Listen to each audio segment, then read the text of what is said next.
2 minute के लिए let's be stupid like you.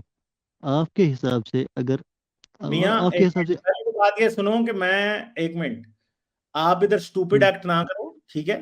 और हम्म, अपनी अपने तरीके से बात करो, मैं आपसे कर रहा हूँ तरीके से बात, और आप मुझे स्टूपिड कह के अपने आप को स्टूपिड शो कर रहे हैं, समझ गए मेरी बात? तो दो अगर मिनट आप अपनी डिबेट को सिविल रखेंगे तो उससे पता लगेगा कि आपकी आर्गुमेंट में जान है, क्योंकि जब आपको स्टूपिड जैसा लफ्ज यूज करना पड़ गया ना मेरे लिए, तो इसका मतलब है आपके पास आर्गुमेंट नहीं है, आप हार चुके हैं।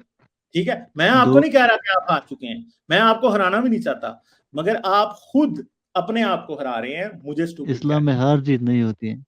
वी तो चंदा, ऑलवेज मेरी डिबेट में भी हार जीत या मेरी बात में हार जीत नहीं होती, हमारी मगर हमारी आप असल ख्वाहिश में, एक मिनट तमीज करो यार, तमीज करो, ठीक है?